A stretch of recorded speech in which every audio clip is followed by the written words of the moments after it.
everybody, Spooky Doll Lady Chris. We're gonna do some more doll sculpting today. I'm gonna attempt to sculpt some hands. I've never done hands before, so not really sure how well this might go. Let's see, I want some of my stiff tools to get the little finger grooves. I'm gonna try and get this kind of a shape going, because I really hate when dolls have what I call mitten hands, where like it's just like that and all the fingers are together. I think it just looks, it doesn't look good. I think this is like the most aesthetically pleasing shape for a neutral hand position. So I'm gonna try and get this kind of a shape. So I think I'm gonna want my stiff tools to really get the grooves pushed in. These are just the A-Zone hands from a Blythe doll. I also have a Blythe body because if I do get through the hands in time, I want to start blocking out a bust portion in clay for my doll as well. I'm not sure if I'm going to get to that though, because I'm going to do the hands in cosplay, which means they're going to need to be baked for half an hour. So even if I finish the hands and pop her in the oven, it's probably going to be the end of the stream by the time she's done baking. But I do have other things to work on while she's in the oven. So I grabbed an eye mix so I can pop some eyes out, because I want to make eyes for my Bunny Blythe girl. And I did try drawing a couple eyes this morning, and I really am happy with how well they came out, aside from the fact that the pupils didn't come out completely centered. And I thought it wouldn't be a terribly huge deal, but the one is definitely lower on the iris than the other. So I'm going to make another set, one with the pupil to match this one, and one with the pupil more centered to match this one. Because I really do, I like how they came out. I don't know if my camera's focusing well enough. There we go. I'm really happy with how well they came out for a first try. So yeah, I'm gonna make some eyes while she's baking, if I get to that. Yeah, so I have the eye mix so I can do eyes for my bunny girl. I also grabbed my molds so that maybe if I feel more like casting resin eyes, I can do that. But yeah, that's the plan for today, because I have to put, since the arms are wired into the body, I have to, when I put the hands in the oven, take the whole wire armature and put that in the oven too. So I can't actually sculpt the rest until the wires come out and cool down. But I'm going to be doing the bust and the feet in epoxy, because epoxy is sturdier and heavier. And I think it'll balance out the weight of the head really well to have, you know, the heavier epoxy in the bust area, and then the heavy feet. If I want to have her like sit on a shelf and like dangle her feet over, I think that would kind of help her stand up, or not stand up, but like sit up, because she'll have the weight here to kind of pull back against the legs, and the weight of the feet to keep her from just toppling over backwards. Or that's the hope anyway. But again, I've never made an art doll from scratch, so I'm just completely guessing here. But that's the plan. I'm going to do hands, and actually like up to about this far on the forearm I'm going to sculpt in cosplay. The rest of her will all be covered by clothes, so I'm not going to sculpt like an entire arm, but I'll also grab my soft sculpting tools. I never think I'm going to need them, but I always end up wanting them, so I'm just going to pull everything out right now. All of these, anyway, all the polymer tools. Not going to bother as much with the custom sculpting tools, but I don't think I'm going to get to it today. And I may even do that part off camera, just because epoxy, you have to work it so fast that I think it may be better if there's no pressure on me. But yeah, I just have very, very standard tools in several different sizes.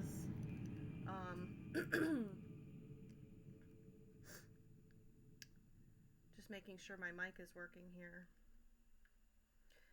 Because I was playing with my microphone settings the other day. I was playing Phasmophobia, and you have to like reset your microphone settings for the game to function. Anyway, okay. So I guess the best way to start is just to get started. So I'm going to set these kind of over here. I don't want to get them all sticky with clay, but like I do need to have them visible as a reference. So I think that probably, well, maybe a little bit more than that, since I'm doing 2 arms. It's not like I can condition it too much, you know. If I don't end up using it, it goes back in the box. Unlike, again, epoxy sculpt, where you kind of just have to do with what you got. I also do not have very much epoxy sculpt left at all. This is all that I've got, along with whatever came with Jackie's kit. So I'm gonna have to order more, but unfortunately I can't order more until I make some sales. Because paying off my Rabbit's vet bills kind of cleaned me out from what I made with my one in-person show I've been able to do this year. Yeah, so if you want to buy some stuff for me, buy some stuff for me. This is definitely the time to do it. Because I think even this small size jar of epoxy, it's like, I think it's like $25. I really want to get the big jars that are $50, but I haven't been able to justify that cost. Not when I'm not making the sales that I should be.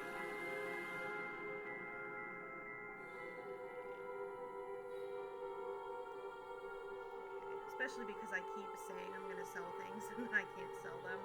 So I keep ending up with more and more inventory. And just none of it's going anywhere. Alright, and I think this audio is probably a little bit loud. I keep it turned up when I play games, and I had it turned up for Franbo, and I forgot to turn it back down. So, that might be better now.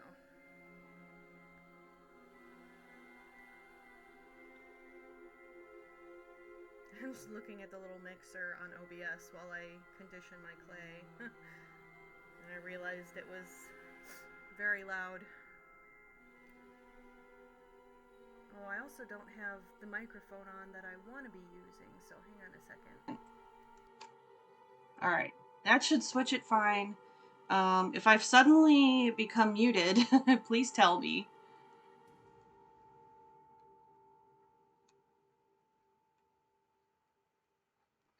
But I think it should be okay.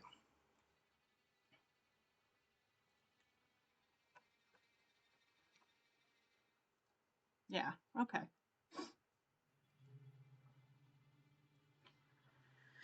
Oh, this clay.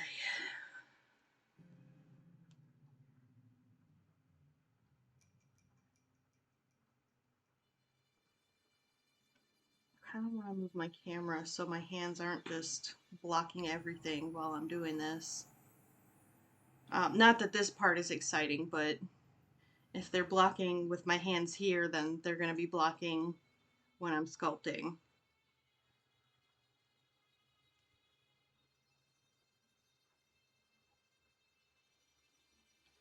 All right. I think it's just about there.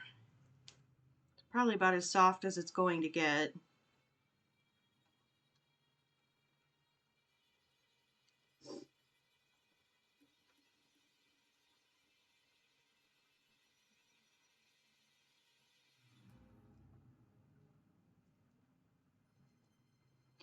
All right.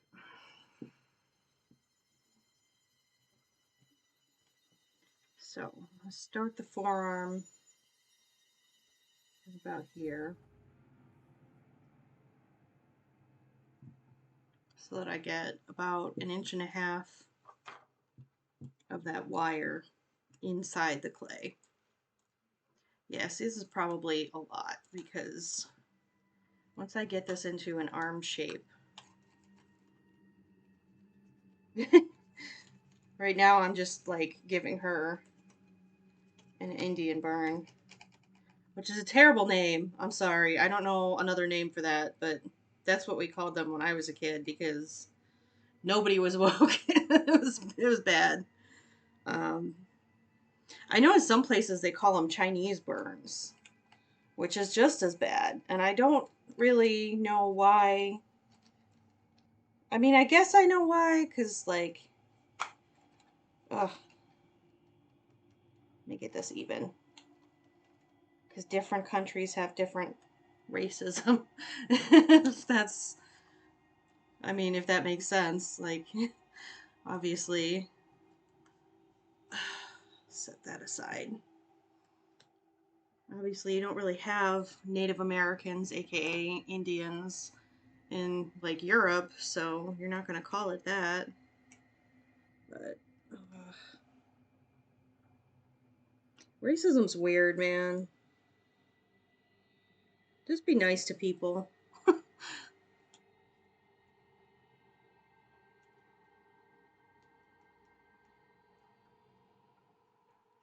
All right, so, oh god. It's so tempting to just make like a mitten hand, even though I hate mitten hands. But like, I already kind of wimped out on sculpting her mouth. So I don't want to wimp out on this too. I'm gonna do it. It's gonna be scary, but I'm gonna do it. Alright. I'm gonna start flattening it and kind of shaping a wrist. And it's gonna get really mitten-like at first because I have to cut the fingers apart. And again, I just keep talking like I know what I'm doing, but I really don't. This is brand new to me. I'm just going off of what I've seen from other people's tutorials. And also, let me make sure that the arm is the right length that I want. Yeah, okay. So I'm going to start kind of flattening and stretching. And then I want to sort of pull it and make it wide.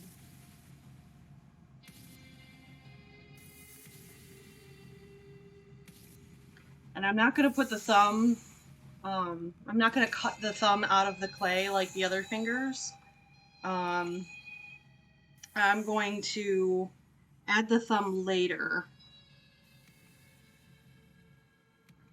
Because all the tutorials I watched said that it looks more natural if you do it that way.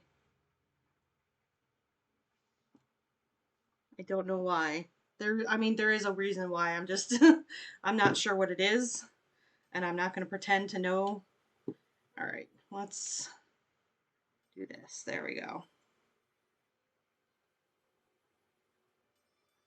All right, I think if I put the foil around so the shoulder area isn't just flapping in the wind, it's going to be easier to do this.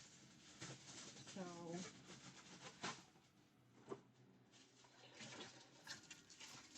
tear the foil into strips because I just am doing a small amount of the body up here. So I'm going to straighten this again really quick.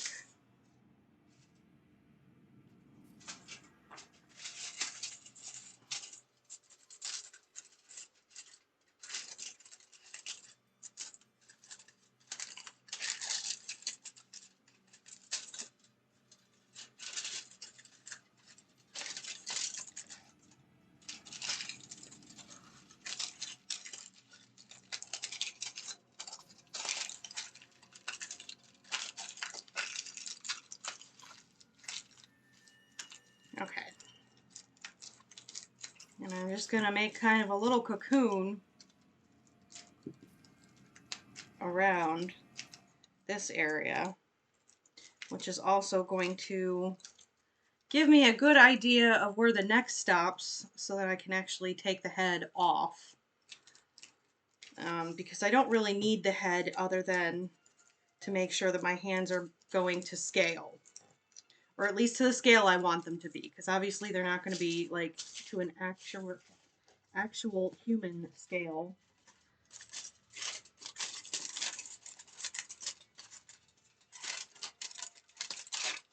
So we do the same thing. Make sure I'm not going any higher up on the neck than the last one, since that's where I want it to be. And then start to add to this part. Okay. So now it's not so wiggly. So when I put the arms up, they should stay somewhat raised. Well, they will once I get clay on the other side, but I want to get like a general paddle shape going on for the hand so that I have something to mirror the other side once I get the clay on there.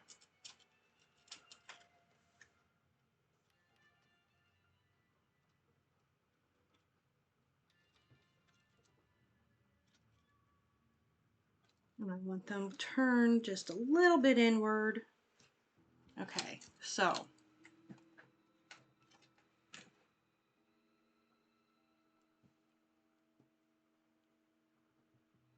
I think is this about, no, not quite that much, a little bit more.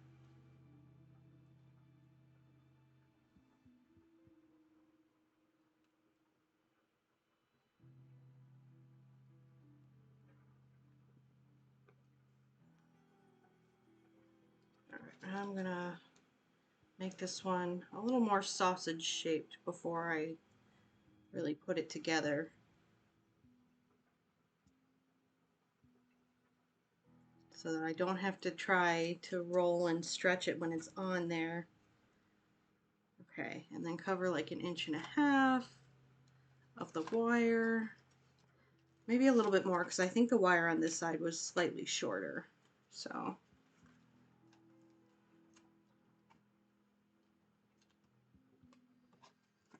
we'll make sure that the arms are starting at relatively the same kind of point.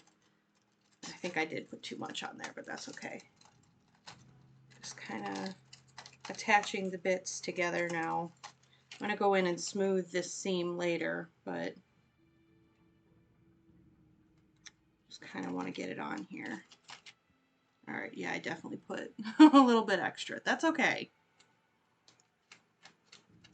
I would rather have too much on here than not enough because it's really easy to just kind of squish it up to the end here and then pull it off. Okay.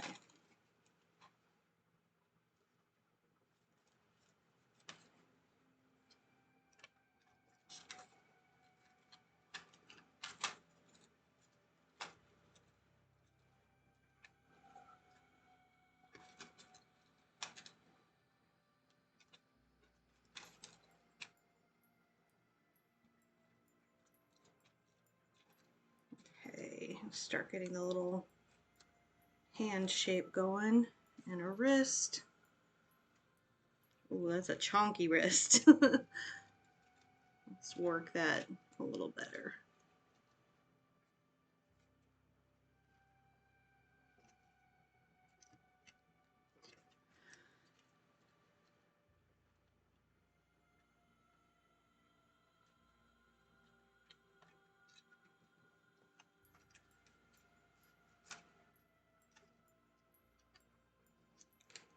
Stretch this one out a little bit more too.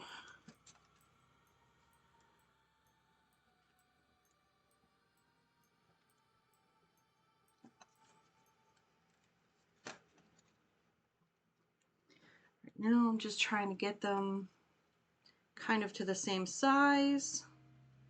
And there's still a little bit more on this side, so I'm just going to peel even a little bit more off of the end. And then kind of smush that back into a paddle shape.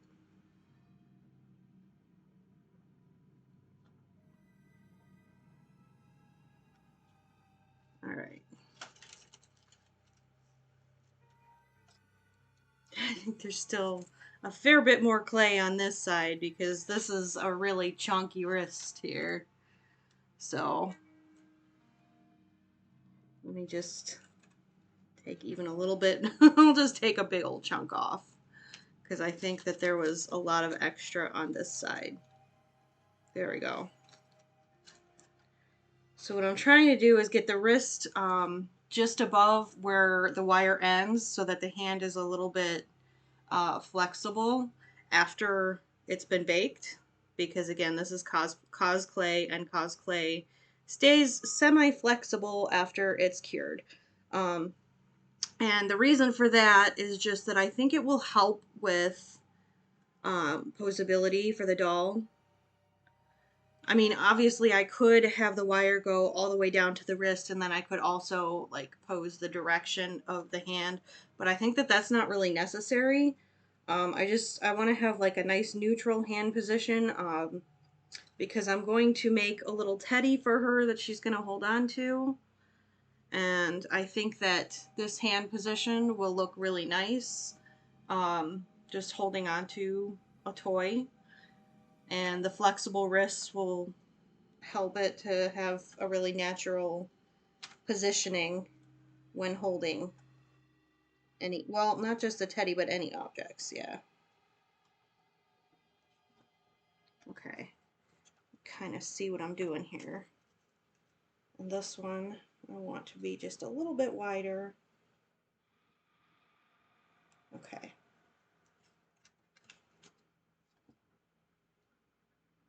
I feel like one arm is still significantly thicker than the other.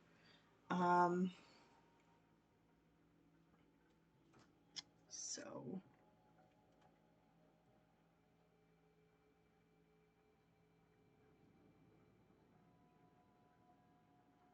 I'm just gonna take a little chunk off.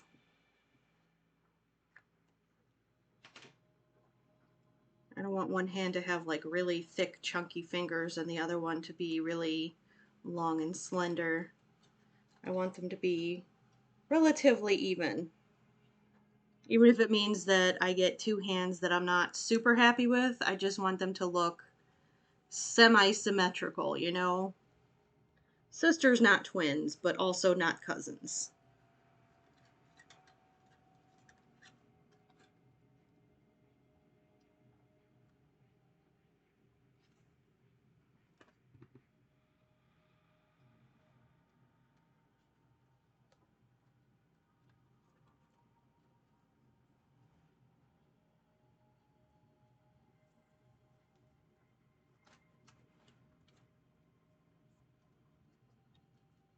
I don't know why I'm getting this little, had a little hole right there. Just take a teeny tiny little piece of clay and try and, nope, oh, it's, I think that's where the wire ends. Okay. Yeah, there's the end of the wire. I probably should have put tape or something around those. You know what? I'm gonna take the whole arm off, and that's what I'm gonna do because I'm worried that that's going to continue to poke through otherwise. Um,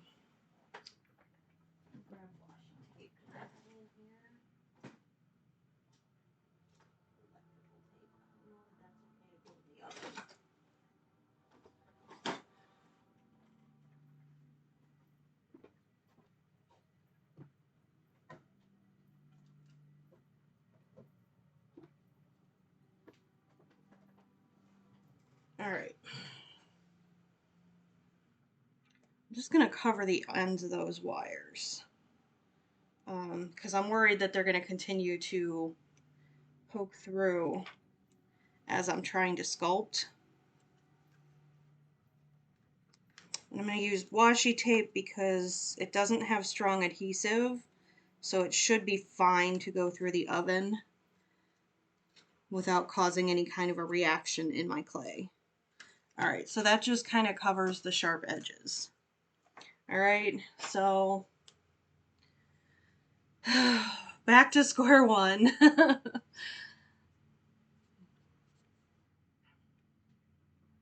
But that's okay. I'm learning as I go. And I know for next time, if there are rough edges to that wire, I should cover them before I put clay on it. All right, I'm going to start to stretch this before I put it onto the wire again. And then this way I should be able to just do that.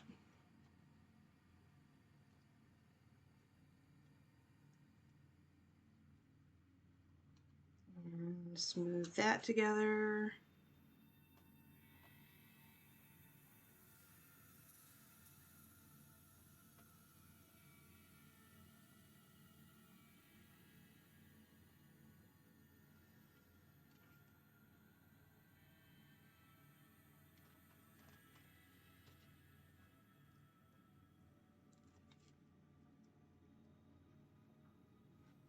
So now this side, where I was kind of pulling at it to get it to wrap around, needs to be smoothed. All right, so that's where the hole was coming from before, and now I'm not getting a hole as I'm wiggling the clay. So yeah, see, that's better. Okay. And that was right at the wrist area, so it would have been just perpetually poking through. This is going to work out a lot better.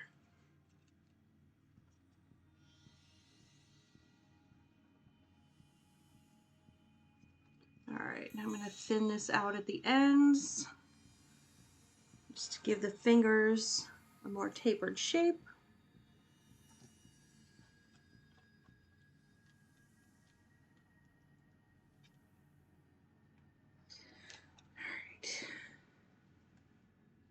Got my wire bent so they should sit up. Yes, perfect. Okay. Now I can start focusing on cutting the fingers separately and then shaping them each. And then I can put a thumb on. And that'll be it. Just trying to get any major lumpiness out of here.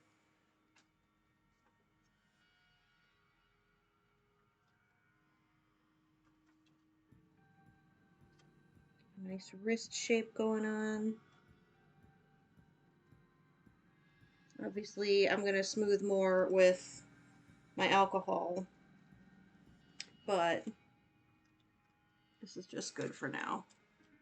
My alcohol, which I forgot to put over here again. Damn it. Oh, man. One of these days I'm going to learn. It's over by my resin stuff again. I grabbed everything else. Alright. These arms nice and smooth-ish. Half of the arm is going to be covered by clothing anyway, so I'm not, like, super pressed about it being perfect. I just want to get any major lumpiness smoothed out because that will show even under clothes. If there's like a massive tumor. Okay. Alright, so I was only going to do half of the forearm, but I think I put them so far up the wire that that's more like past the elbow. So let me see if I can scooch this down the wire a little bit. Yeah, there we go.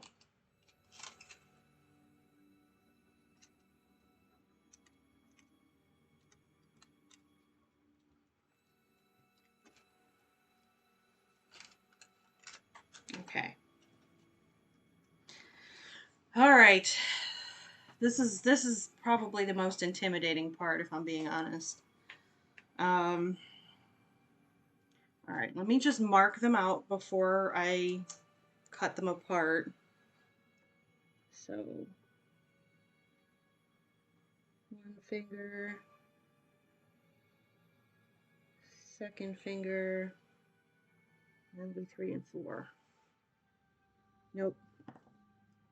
Yeah, see, this is, oh boy. getting them to be like the right proportions against each other is just not going to be easy. And I can't just use these because these are smaller than the hands that I'm trying to create. Like, I really just have them here to look at them as an image reference. They're not great as a size reference. All right, let's start from this side. Maybe that'll go better. And then we'll make that one slightly bigger. And then, oh boy. Okay, I can live with those proportions. So let me cut, make a little bitty snip. Okay.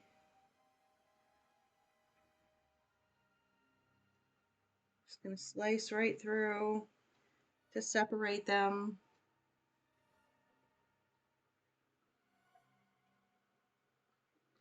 Oh, this is scary. Actually, I'm gonna put a little bit more of that over on this finger. Can I still, I haven't cut all the way through. Can I do it? Okay. All right.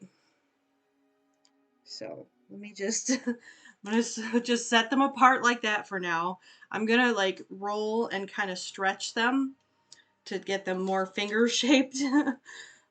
I'm just concerned about getting like the proportions of each finger relatively close to normal.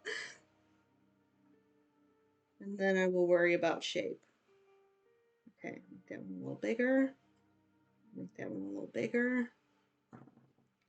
And then cut.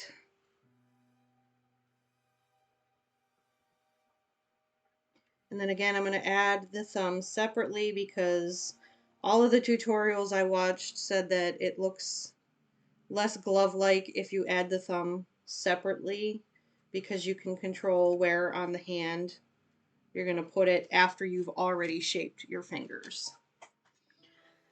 And that makes sense to me, so I'm going to listen to that and try and do it that way. Okay, so here's the hard part. Let's shape these fingers. Maybe I'll start with the one that's not pointing at me first. All right, so I'm just gonna, I got another little bitty hole forming here, and I think that's just from stretching the clay. So let's just smooth a little piece in to fix that.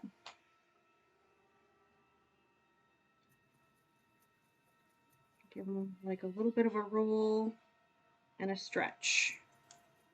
And I'm not going to bother with sculpting fingernails onto them because there's no way I'm going to be able to do that. Not convincingly anyway. They're going to look like talons. This is hard enough. So I'm just kind of pulling and twisting just a little bit to get these to become a little bit more finger-like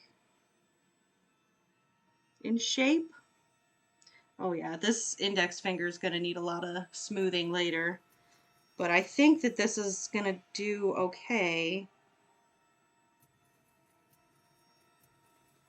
Ooh, I thinned that one out a little bit as I was stretching it, and I didn't mean to. But I think it'll be alright if I just roll this one to kind of match it.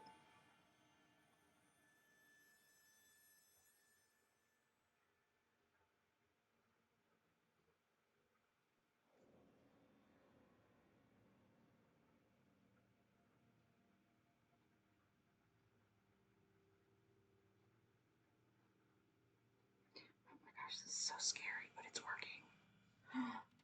I have a hand! Oh my god. And it does actually look hand-like. Just without the thumb. I just have to put a thumb on it. And see, now if I had been cutting a thumb, I probably would have started it here, and that would have been way too high because where the wrist is, the thumb should start right on this little bump. So I'm glad that I decided to listen to the tutorials on that. All right, so it's still a little bit rough, especially on the inside, but I'm going to be able to smooth that later with my little tools and a little bit of alcohol. What I'm most excited about is just the fact that I managed to get fingers that look like fingers. You know? I wasn't sure I would be able to do that because I can't draw hands at all. I was pretty sure that sculpting them was going to be harder than drawing them. But this isn't, this is pretty doable. Oops. Oh, you know what? That's okay if these two stick together because they're kind of together on one of these hands anyway.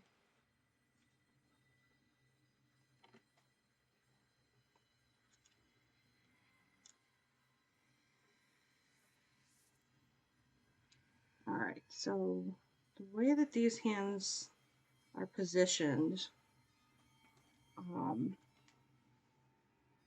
the index finger is kind of more out, and then all the other fingers are slightly curved inwards. So kind of want to try to emulate that.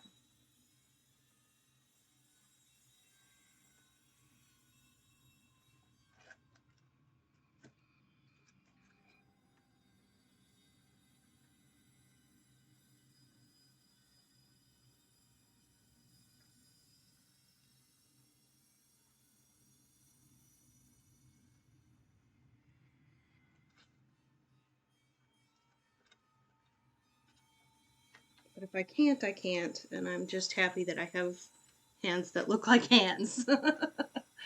All right, let's do some thumbs. I feel like that's probably good enough. Well, maybe a tiny bit more because I think it would be easier to take away than to add once the finger is being stretched, you know? All right, so hold this up. I'm going to start my thumb. There's the little indent there for the wrist, so I'm going to put my thumb here and then pull and stretch, but also kind of tuck it under.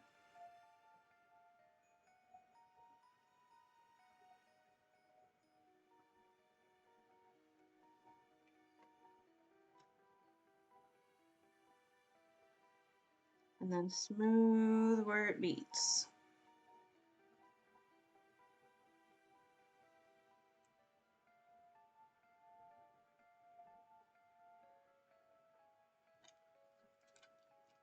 All right. The hand looks a little odd, but I think it's not bad for a first try. I'm okay with it, actually.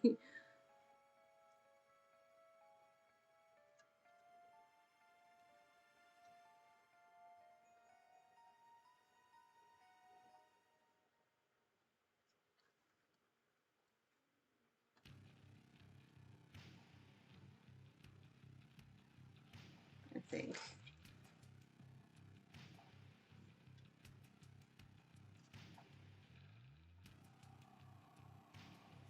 Yeah, I can live with that. All right.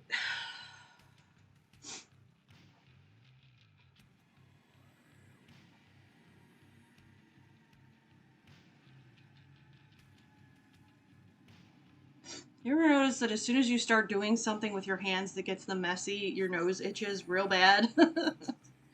It happens to me like every time. Doesn't matter if I'm baking, if I'm painting, if I'm using clay.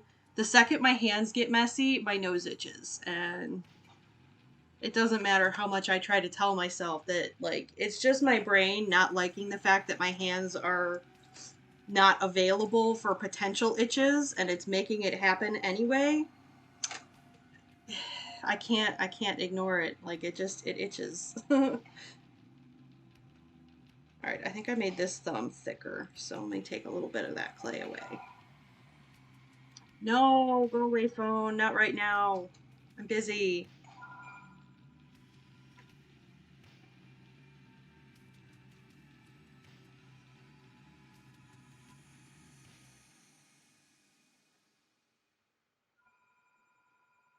Okay. So got a little bit of a carrot shape, and put that onto the hand, smooth it into the wrist. Let me try doing the smoothing and getting it really smooth before I start pulling on it and see if that makes a difference. Yeah, okay. I like that better. Okay. All right, I got a second hand. Um, I'm kind of amazed that went as well as it did. I was very worried that these hands were going to turn out like really monstrous. Um, they are a little unusual looking, but I mean, I don't hate them. I can live with this. I'm going to get my alcohol and start kind of smoothing and like rounding out the inside bits. I'll be right back.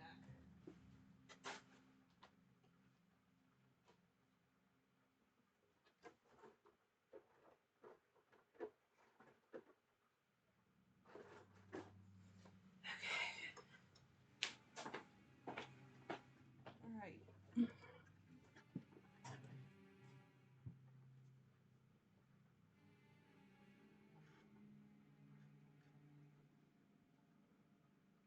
All right. I'm just going to take this and kind of smooth out the joined areas on the top and the area around where I did the cuts because it's a little bit rough looking.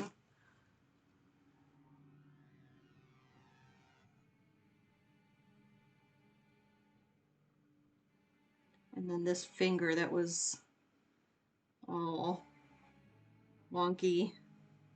Let's get that really smooth.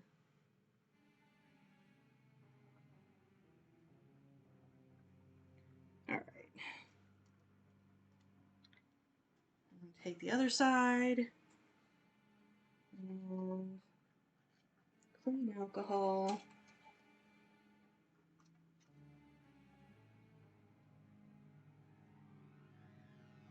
And also smooth it. And then I'm going to go in with my little round tools while this is still nice and wet with alcohol. And just kind of, I don't know if I can bend these without stretching the fingers anymore. But can you see how they're kind of squared towards the inner bits of where they were cut? I'm going to take my little rounding tool right here. I'm going to actually dip that in alcohol, I think, just to get a little bit more on there. And just kind of go in between them.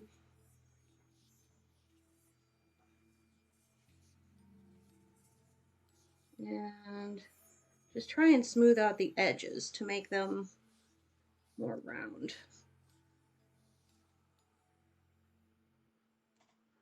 Alright, so these fingers are actually kind of joining back together, and I don't hate the way that it looks, so I'm going to let that happen.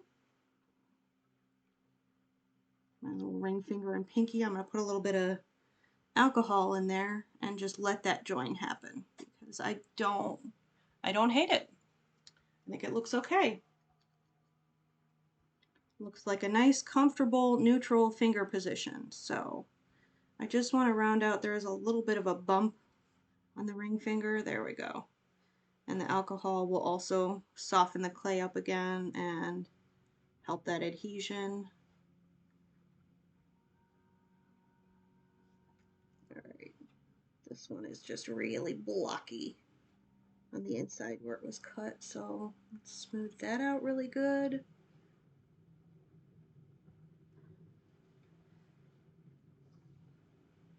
Okay, I am pretty satisfied with that hand.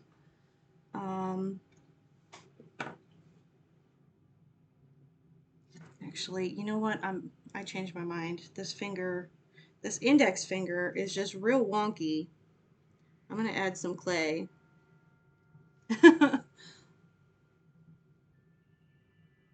That might have been a bad idea, and I might have just made things a lot worse, but I just gotta try, you know?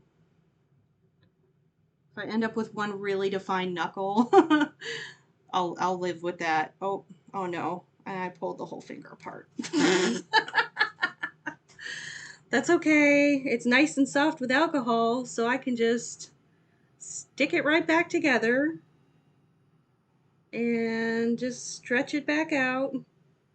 And we'll just smooth it away like nothing happened. Nobody has to know.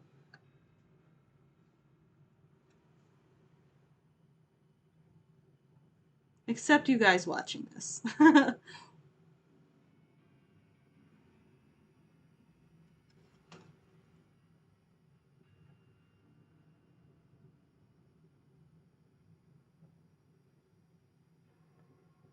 Well, this one index finger is just going to have much more defined knuckles than all of the other fingers from all the points where it joined itself back together. But you know what? I can live with that. So there is a little knobbly bit here. I'm going to try and kind of blend that.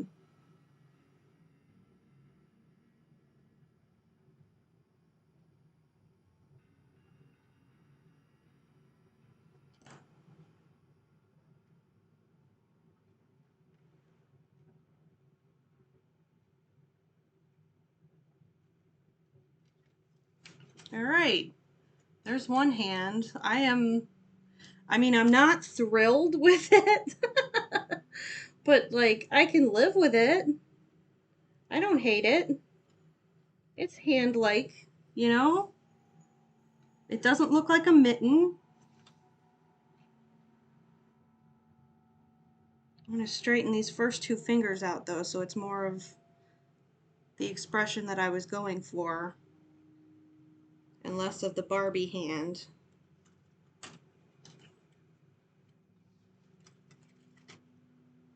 This little join, not a join, cut where I separated the fingers right here just keeps splitting. Let me smooth it really, really well before I stop touching it.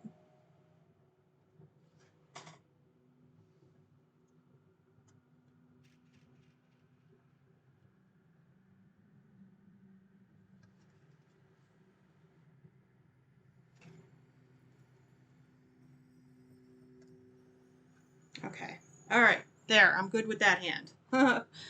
Happy with that. Let's not touch it anymore.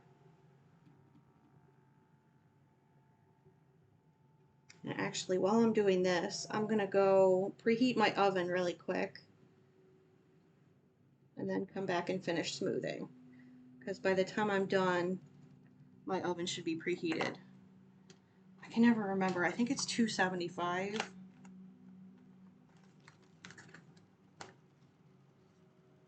Yeah, 275 per quarter inch of clay. I'm going to guess that none of this clay is really more than a quarter of an inch thick. So, yeah, it'll be about 30 minutes of baking.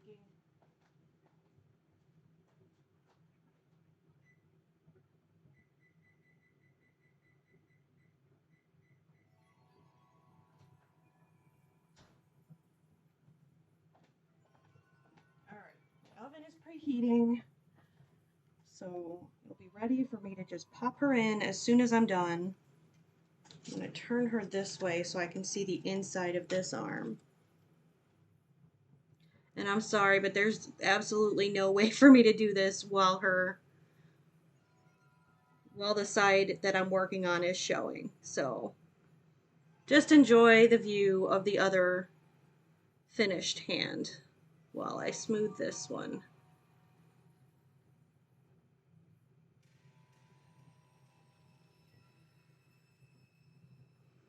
Oh my gosh, I don't know how people do like all of the little palm lines and stuff on these art doll hands. Oh, this is crazy.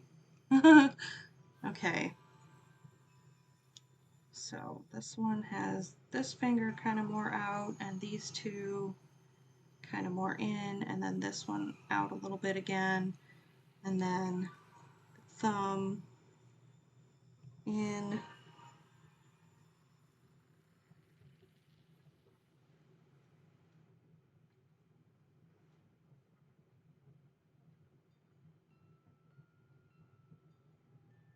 I don't know why I struggle with hands so much. I like to look at hands a lot. Which I realize sounds kind of creepy, but like, I think hands are just one of the nicest body parts to look at, you know? Somebody who has nice hands, like, I like that. I don't know how else to say that.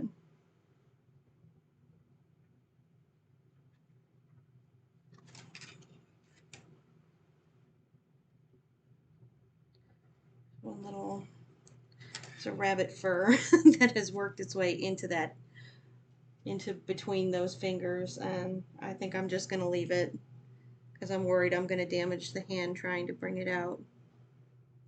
I really should stop working on this particular finger because it's going to fall off again, but I just noticed that it was really looking lumpy to me, so I'm back at it.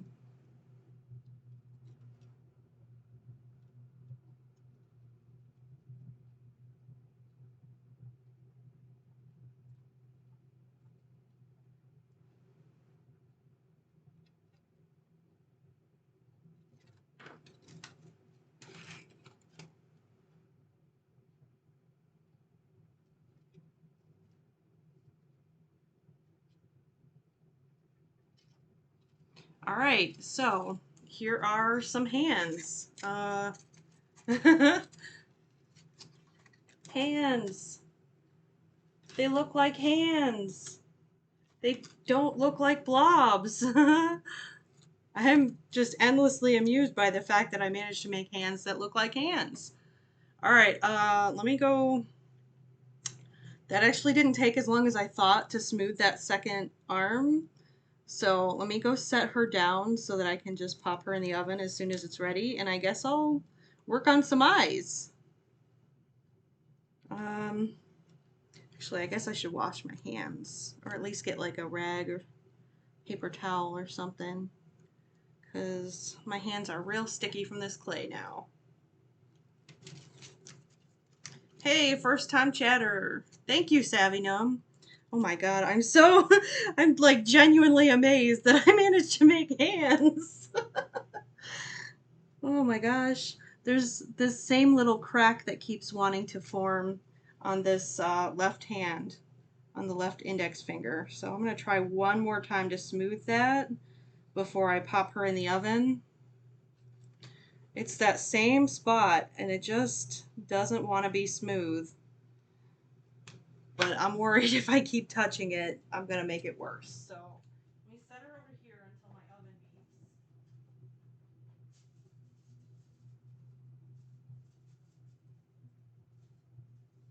Oh no, now the hands aren't going to want to stand. There we go.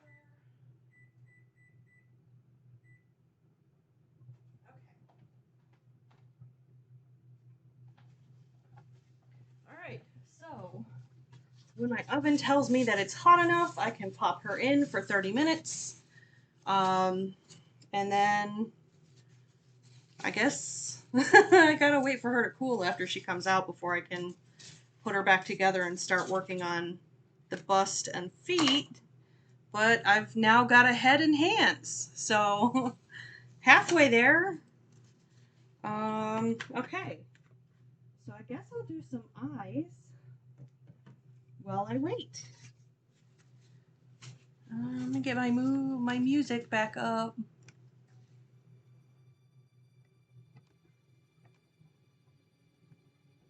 Okay. So remove the foil because I don't need that right now. Put away the extra clay. All right.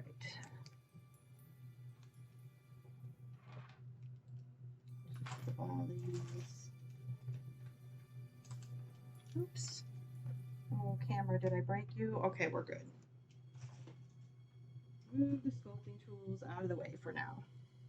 Okay, so I only have two little eyes. Oh, there's the beep. I'll be right back.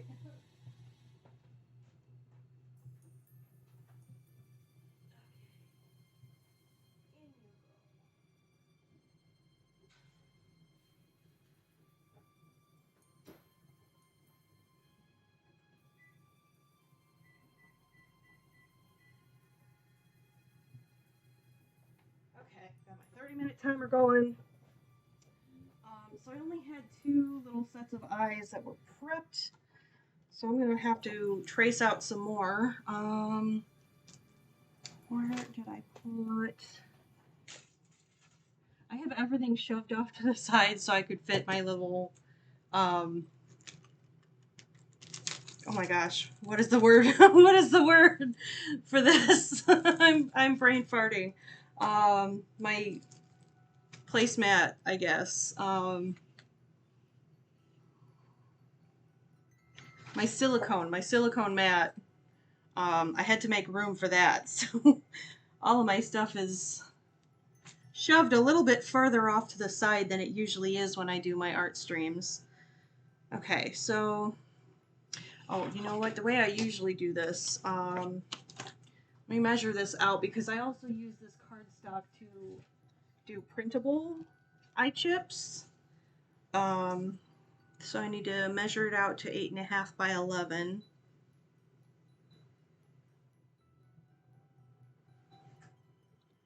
And then I use the scraps to do hand-drawn and sticker eyes.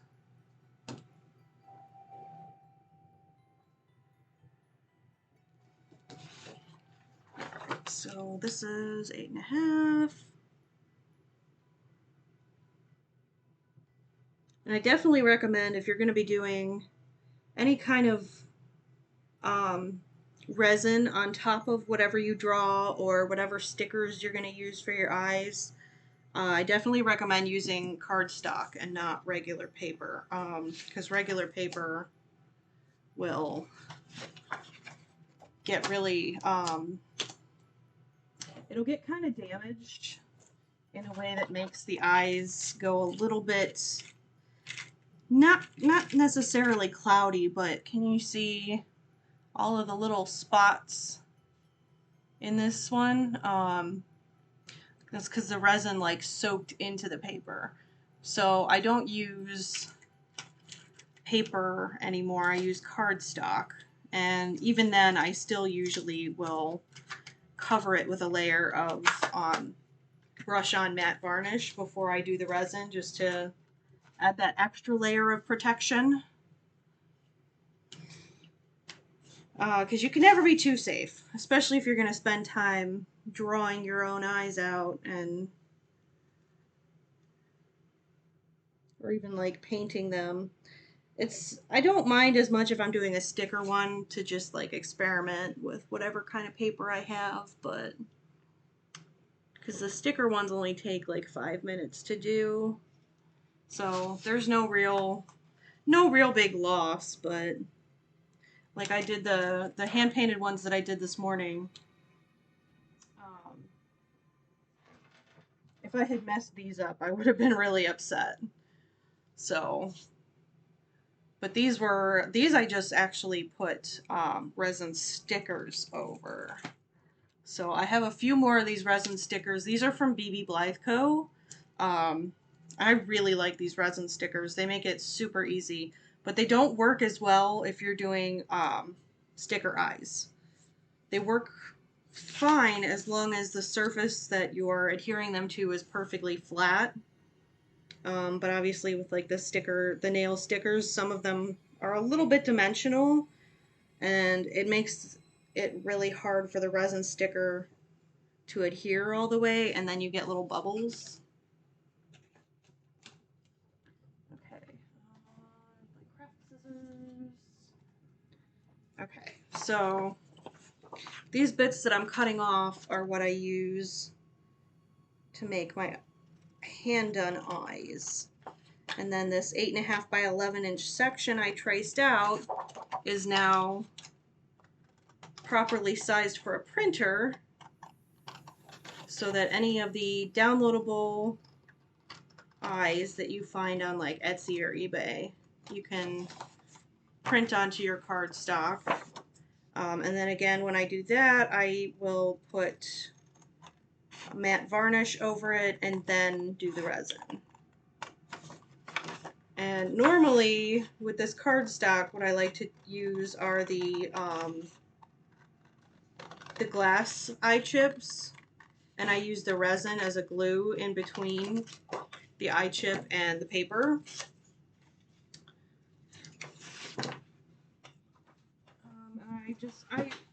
I find that is the easiest way to not get any kind of bubbles or anything from the resin versus trying to do a dome. Now where did I put the little circle for tracing?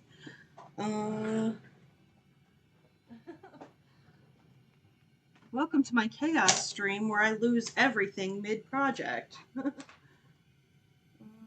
Okay.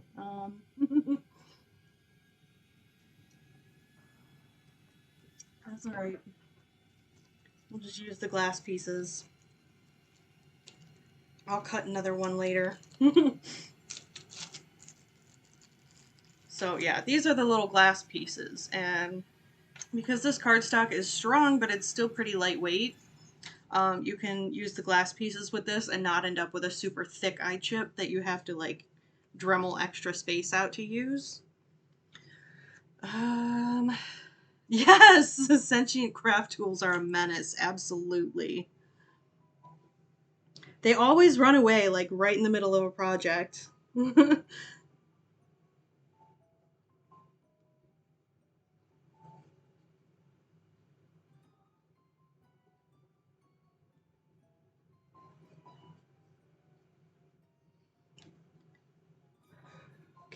And since I'm on a kitchen table with everything just kind of like off to the side out of view of my camera, it's really easy for things to just find a nice little hiding space, and then as I'm cleaning up after my stream I find them again. Alright, so I'm obviously not going to make this many eyes, but I'm just going to trace them out because it's easier to have this part done.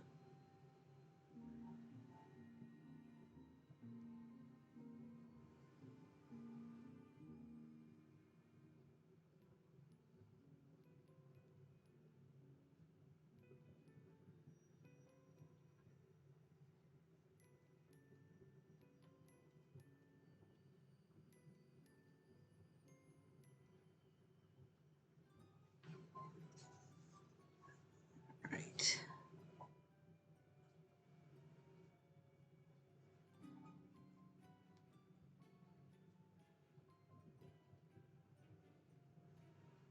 I'm still just like thinking about how amazed I am that I managed to make hands.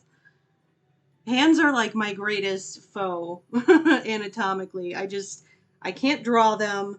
I didn't think I could sculpt them. They always elude me.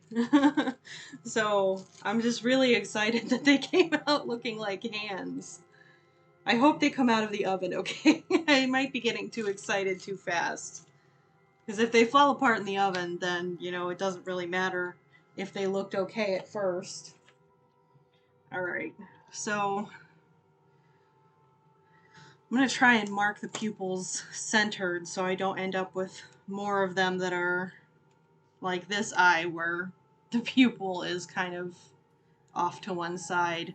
I am going to make one more like that though, just because I want to have a match for this chip. And these are going to go, these blue ones, in my bunny girl, who is still waiting for eyes after months and months and months and months. She's being very patient. I'm going to get her eyes done today. I'm determined. Okay, I think actually this one that I drew already is kind of off center, so I'm going to try and get all the rest of them relatively centered.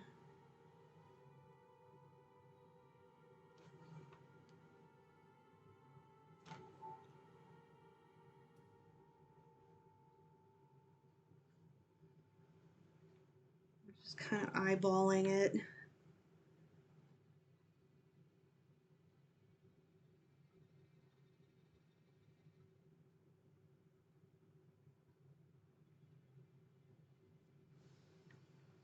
Okay. I only pulled out pencils to do just this color, so I'm going to make a few. I don't know if I'm going to sell the extras or save them for other dolls or what yet, but this is what I prepared, so this is what we're going to do today. I could have done resin, but honestly, like, I want to get a few of these done because this same color I also need for Franbeau, whose eyes are not quite right.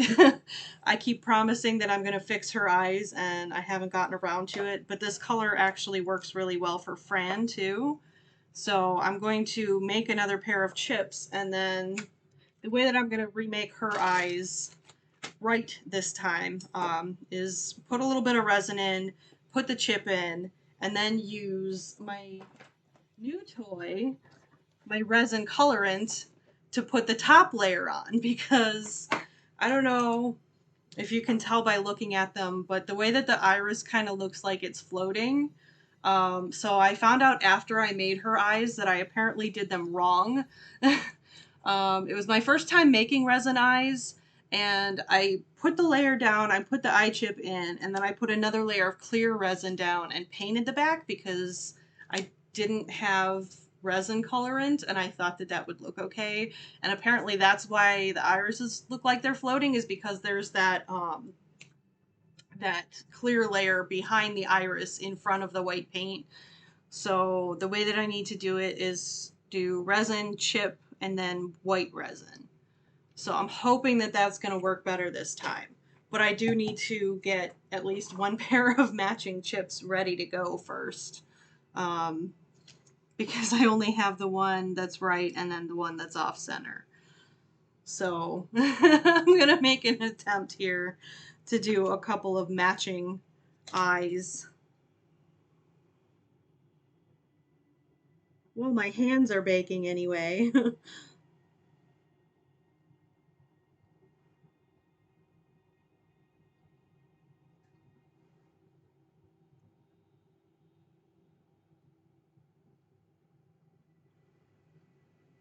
I don't think I've ever done a stream while I was baking a sculpt before, so it's going to be really interesting to see how this comes out this time. Usually I wait until I'm done, but because I finished those hands a lot faster than I thought I would, I was sure that was going to take like all day and I would just hate it and keep starting over. Okay, I think that's probably enough. So I'm gonna just do this many and set the rest of these aside for another day. Okay, so because I'm using Prismacolor pencils that layer over each other really nicely, I actually like to start with the pupil. I've seen a lot of doll artists that will put the pupil on last, but oh, you know what? I need to take my silicone mat off actually to be able to color, because it's too soft and I need the hard surface. So let's pull that up. Oh, it is very fuzzy on the other side. I have a rabbit, so if you see floofies flying around, anybody who owns rabbits can tell you there is absolutely no containing that fur. It does not matter how many times a day you brush them, there's going to be rabbit fur on everything. So, alright. Let me look at the one that's off center. Yeah, I feel like this is just off center enough to match that.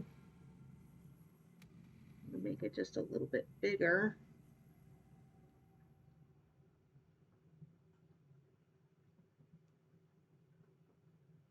Okay, and then do the rest centered.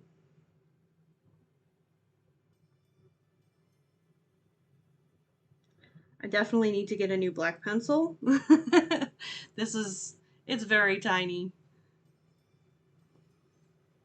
Or at least like one of those pencil holder things, because it's kind of hard to grip this with the problem fingers that I have on this hand.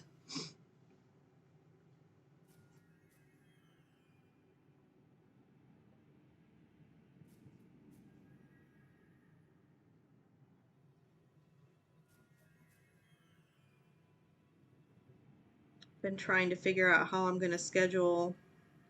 I need to actually just see my surgeon about my hand because both fingers are really getting bad again. So I need to have the joint injections in my first and third finger again to try and put off surgery because I'm still hoping that we're going to move soon. Um, yeah, and I can't be moving with one functional hand. But I think I'm going to do them at the same time. If she will do them at the same time, I don't know. Because I only had one finger done the last time. That's what that little scar is. But I really need to do them both at the same time because it was, with that first one, it was 3 months of downtime. And with two hands, that's going to be 6 months of downtime. And I can't just not have a functional hand for 6 months. So I have to try and figure out if that's even an option or if I'm going to have to try and figure out which one is the worst one and which one I can maybe put off surgery for another couple of years and just do another injection.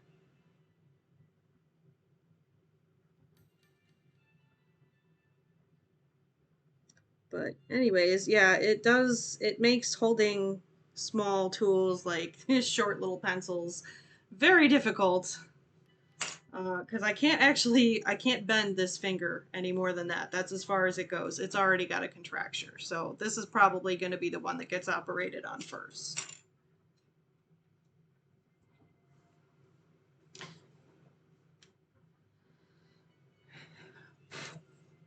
Let me get all the black bits off of there. Um, I just heard my phone. Hang on.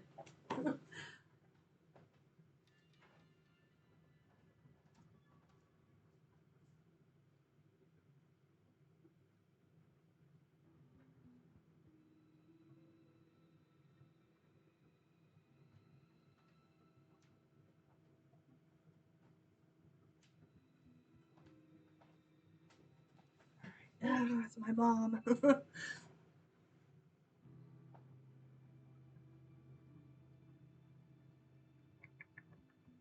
Okay. All right, I can respond to that later. All right. So I just looked at my timer. I have about 10, 11 minutes left until I gotta go pull my armature and hands out of the oven. Unfortunately, my oven light bulb is currently burned out, so I can't like check progress or anything.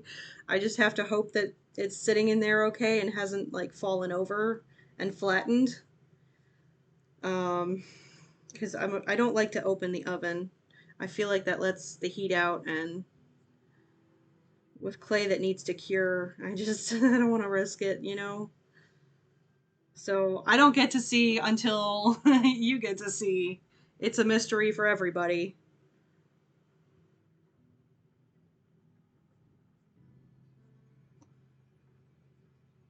All right. This is non-photo blue that I am using as the base.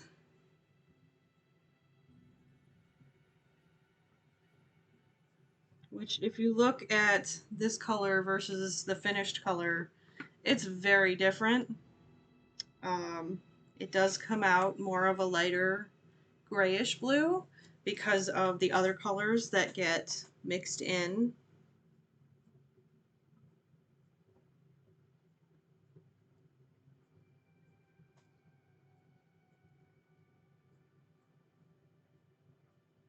Just try not to leave too much white space.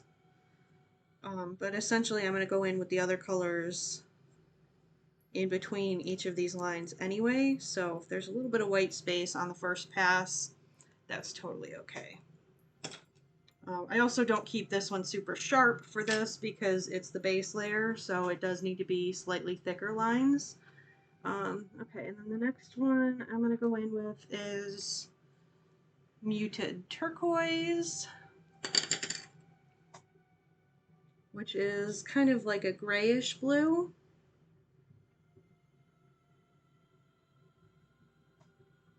Just try and go in between anywhere where there's white space. I'm going to do about half as many lines with this one as I just did with that last one.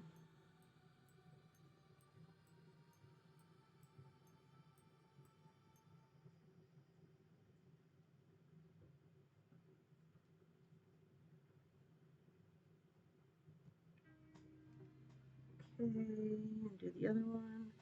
This one I do like to keep just a little bit pointier. So just sharpen it just a bit. I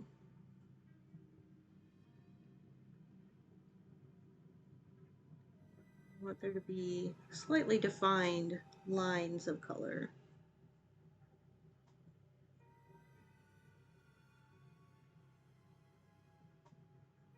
I'm not really worried about going over the pupil right now because I will go back over it with black at the end.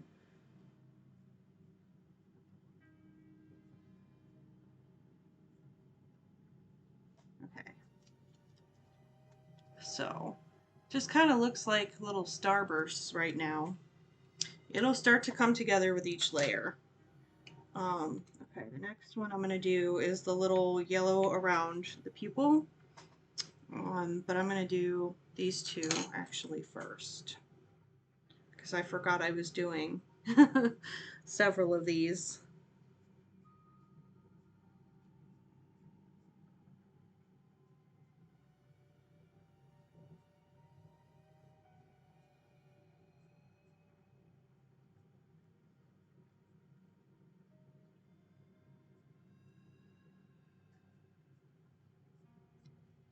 Got a little bit distracted by other things, by my phone and my oven. I just want to pull the hands out and look at them, but I can't. They're not done yet. I am very impatient, and I have definitely ruined things by being impatient. I'm trying to get over the impatience.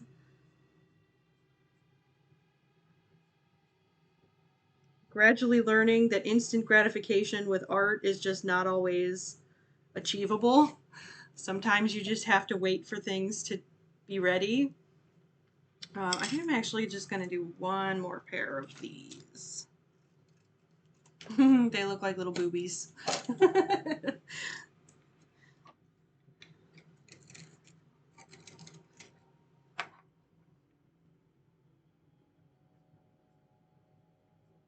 Sorry, that was my inner my inner teenage boy coming out. I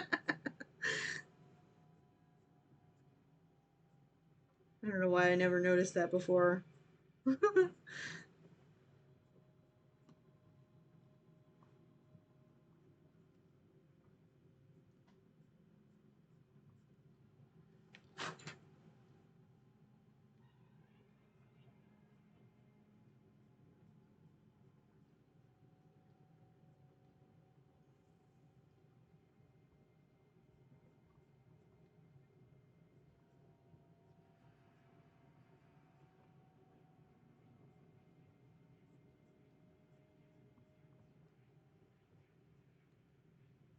Alright, put a little bit more blue in these ones.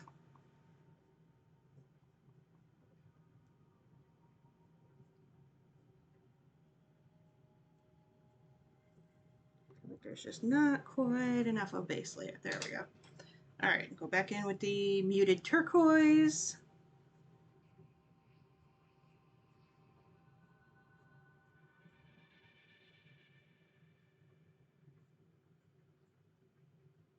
I always feel a little bit like Bob Ross when I'm reading off color names.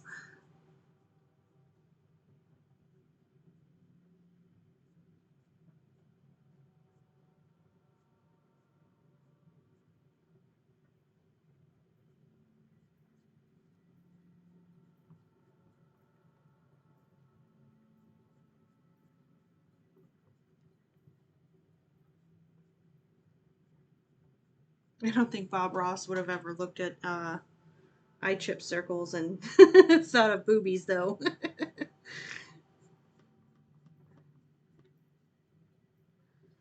Pretty sure that one's just me.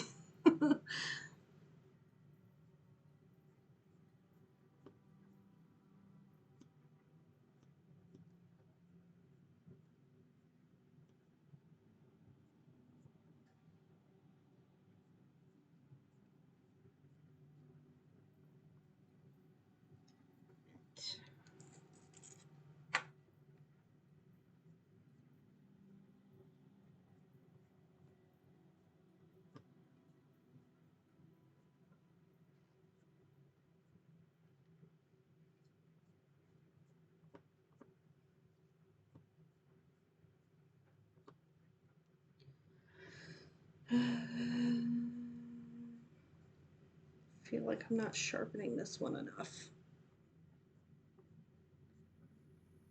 It's really hard to keep these pencils like super pointy sharp, um, because I happen to pick colors that all have slightly softer than average leads.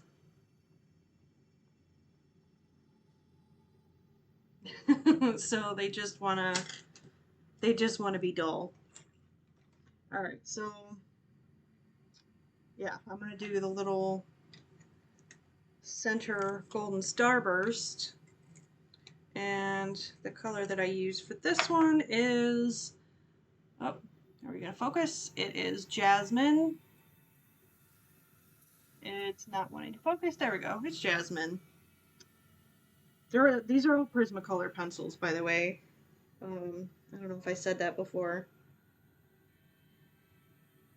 Just in case anybody likes my color choices and wants to copy them, I am trying to make sure that I share what colors I am using.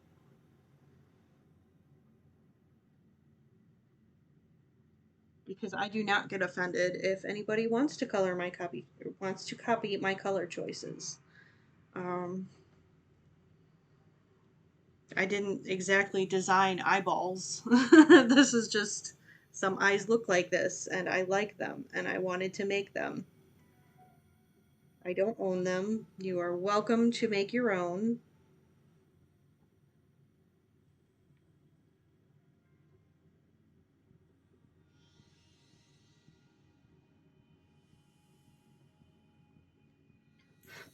Oops. All right. Next.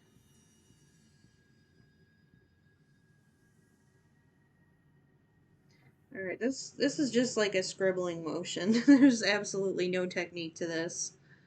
You just want it to look not totally even, and also when you scribble like that, it kind of pulls a little bit of the pupil color out, so it makes it not look like such a perfect circle, which I think also helps make it look a little bit more natural. All right, and then now that I've done that, I'm gonna resharpen it so I get a nice point. Okay, and I'm going to do the exact same thing and just pull the color all the way through. But I'm going to do much fewer of these yellow lines. So really just like a handful.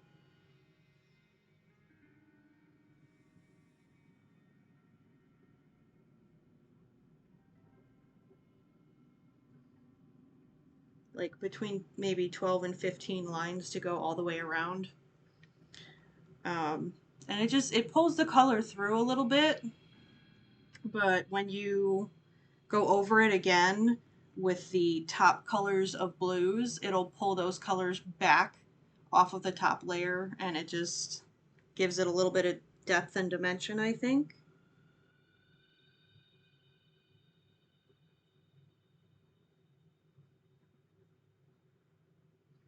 Especially because Prismacolors really like to blend into each other.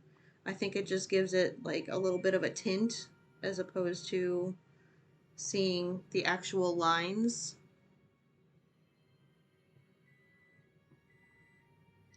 Oh my gosh, the hands are done! They're done! I'm gonna go pull them out. Oh, it's so exciting.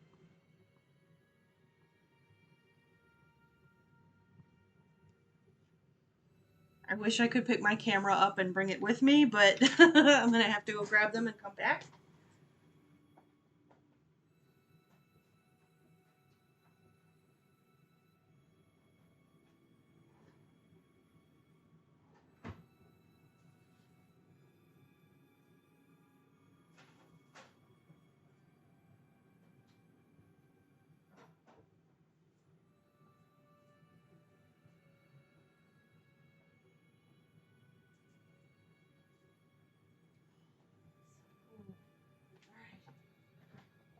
my hot tray on top of a not hot tray. Can I turn her? Oh, they turned out just fine. They survived. They're nice and flexible. It's still really hot, so like I can't like mess with it or finish sculpting on it yet.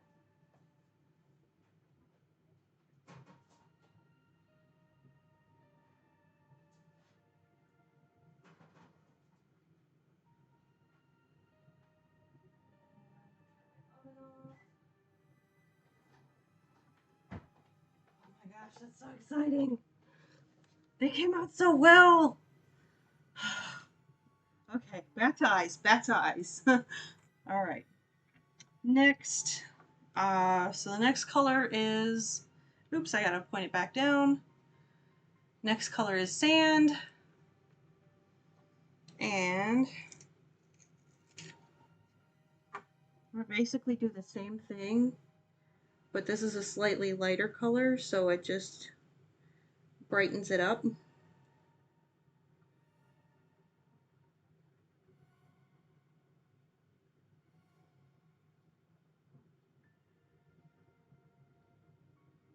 And it's a slightly different scribbling pattern, so instead of going like really close together like I did with the last one, with this color I go more like this so that it's not, I can't pick it up, so that it's not like a perfectly on top of each other kind of a stroke. It's more of spaced out. So it just kind of adds like a highlight.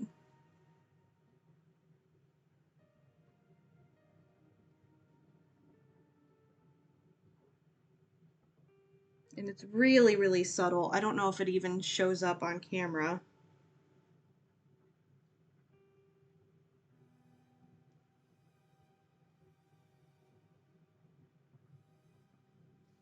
Okay, and that's it. I'm not going to pull this color through until the top layer. It's a pretty neutral color.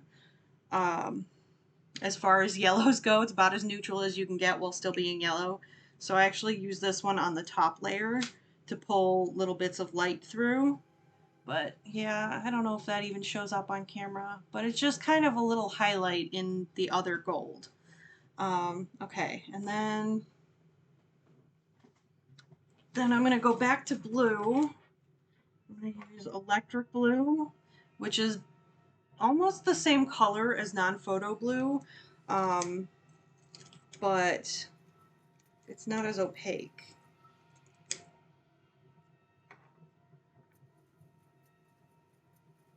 And I'm just going to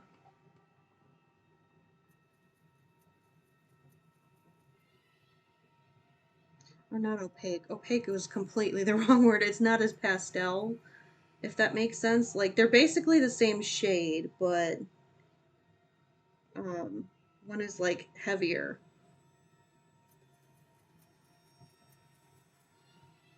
I'm having trouble with words today, guys. Okay, and this is gonna kind of close off any white spaces that were still in there.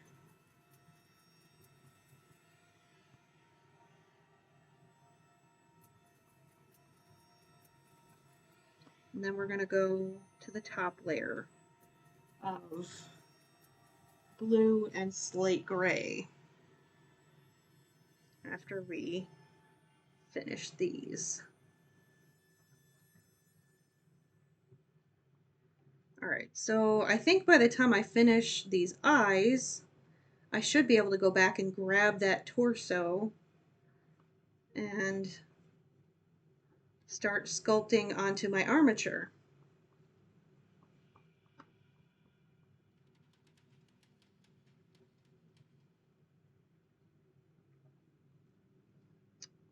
I just need to add the bust area and the shoes.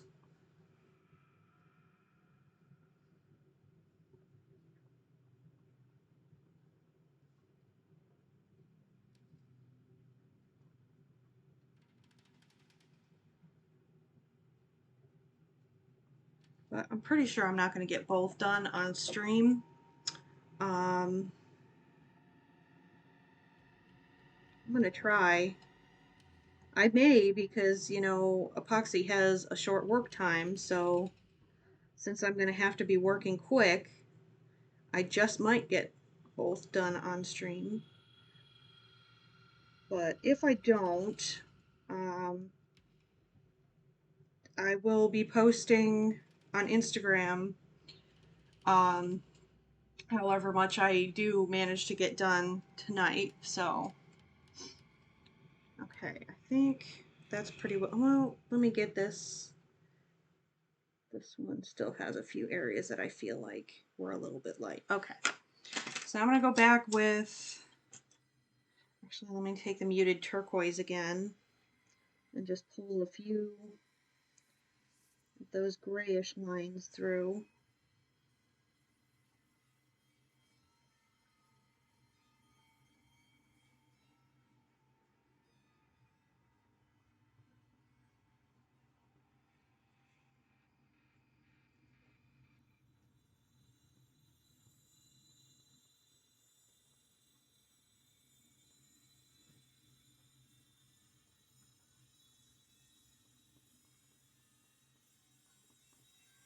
Okay. And then I'm going to go over with the non-photo blue one last time. Pull the sand color lines through. And then I'm going to add dark rings around the pupil and the outer edge of the iris. And then they'll be done. Alright, so let's go back in with non-photo blue. Just brighten them back up again. I know this probably seems like a lot of work. I promise it really does make a difference in person, even if it doesn't show up on camera.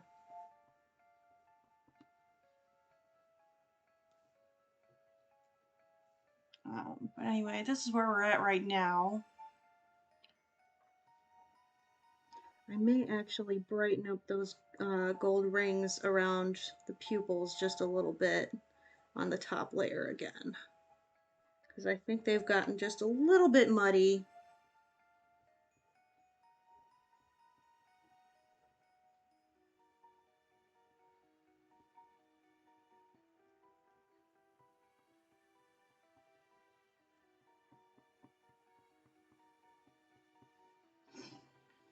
Okay, just to lighten those up a little bit, I'm gonna go with my little eraser and just kind of tap and pull a little bit of the excess blue colors around those rings, so that when I go back over them with gold, they'll pop a little bit more.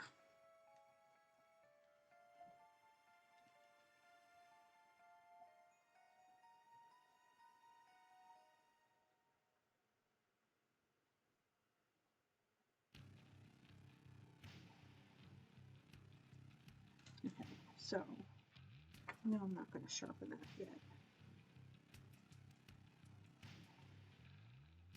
Alright, so I'm going to add these back in on this top layer. And again, this color I go really, really close together, so there's not really space in between each little scribble.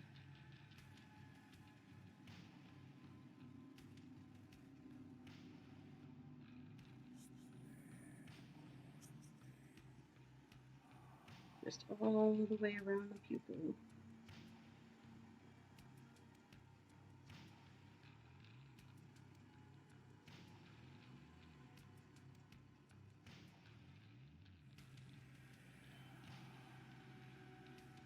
Okay. Now I'm going to go through and pull lines of this sand color all the way through. And it's just going to give like little highlights all throughout.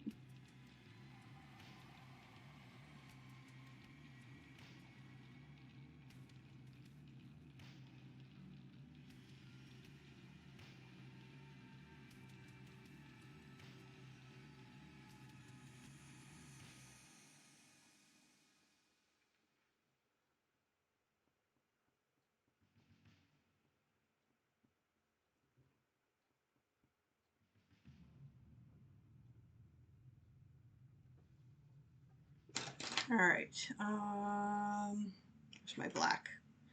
Go over the pupils.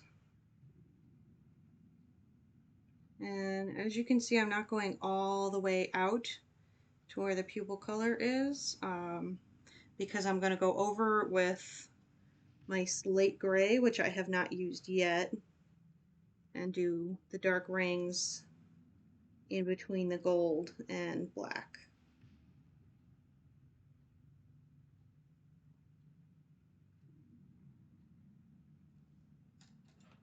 Okay, and that's this one, slate gray.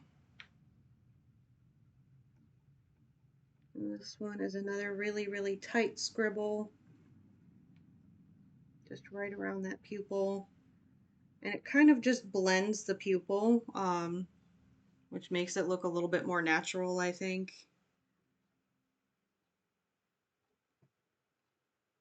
I might just go over it a few times until I'm happy with how it looks.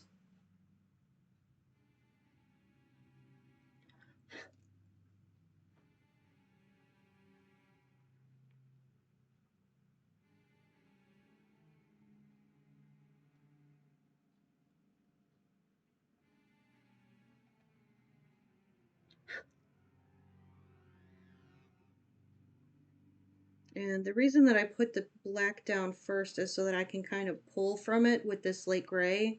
And again, it just blends it a little bit more so that you don't have like points. I don't know how else to describe, but so you don't end up with like pointy scribbles. It pulls the black out a little bit. And then all you do to finish it off, oh, I forgot the outer ring too. I like to do a dark ring around the outside of the iris, because generally when you see this like central heterochromia with the gold ring around the pupil, you will also have a dark ring around the iris. So I do that, the dark ring, and then fill the pupil back in with a good dark black. And then essentially that's your finished eye. So the way that I would finish this off is I would take one of my little stickers, peel it off of here, and you kind of just want to eyeball it so that you're getting it nice and centered.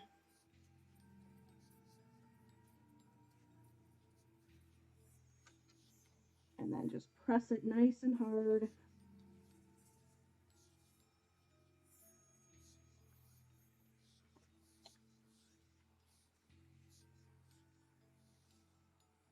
And it should go, it's nice and stuck now, none of the edges are lifting. So I'm going to take my little scissors.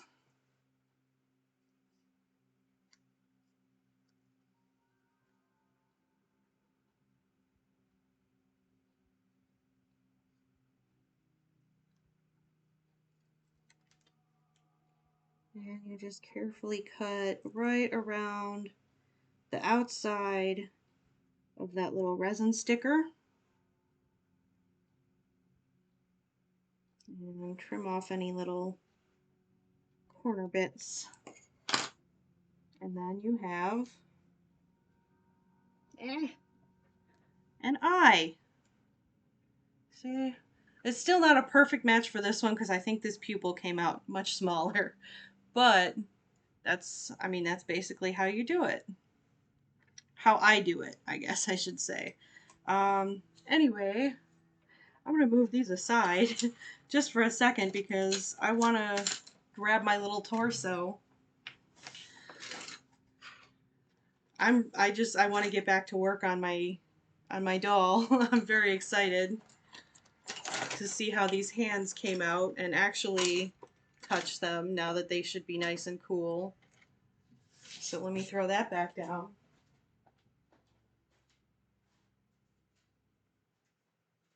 Oh, perfect. Okay. So here's my hands, and because I used cosplay, they're still nice and flexible.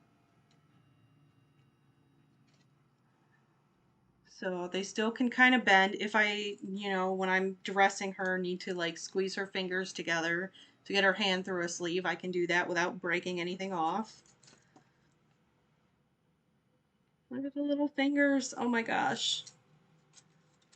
I'm amazed. I made hands that actually look not too terrible. I kind of can't believe that. I mean, there's definitely room for improvement here, but this is my first time sculpting hands, and I think I did a pretty decent job. I'm really excited. Okay, let's see, what time are we at here? I'm at almost an hour and 45 minutes. Maybe I shouldn't start the epoxy sculpting because it's gonna run a little bit over. I don't like to go more than 2 hours right now, just because I'm still having issues with fatigue and I don't like to overwork myself. So I think I may go back and just finish my eyes. I was really excited to pull the little body out of the oven and see how everything came out, and it came out really well. I think part of me was still nervous even after I took it out of the oven that it just, while cooling, something would like, one of the fingers would fall off or something. So I'm really happy to see that no tragedies were had and everything came out looking pretty decent, even from the inside. It's not the best. Like, I definitely could have smoothed this thumb a bit more. I think I can probably, with gesso and paint, kind of fill in that crease where I didn't smooth it all the way. But, like, it's not bad. I don't hate it. I've done worse. I've definitely drawn much uglier hands than this. So, yeah, I can live with that. That's really exciting. Okay. Anyway, so here's the head with the hands. Some hands with her little sad face. Oh my gosh, I genuinely can't believe that these came out looking hand-shaped. Oh my gosh. I love it. Okay. And even the ears, like I was really worried about the ears too because I'm not good at ears. Like they're not anything fantastic, but they don't look like chewed up bubble gum, so it's still an improvement. I'm getting better. I mean, that was kind of my whole point with doing an art stream, was to make myself do things that I was nervous to do so that I would learn and get better. And I think that that's happening. So I'm satisfied. I'm slowly learning all kinds of new things.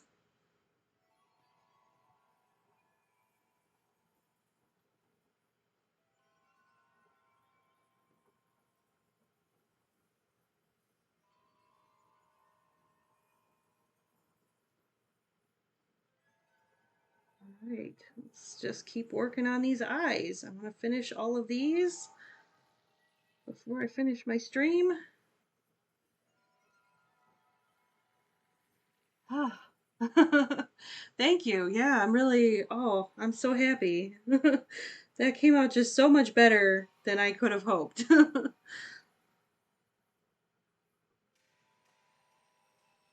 I think I was more nervous to make the hands than I was about making any other part of the doll.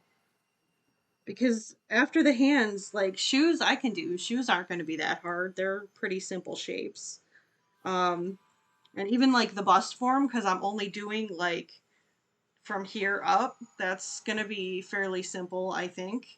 Um, and then the rest of it is just covering it in batting and making her some clothes. I mean, I've been sewing for 20 plus years, so definitely not nervous about that part. The scariest part was the hands, and I did okay.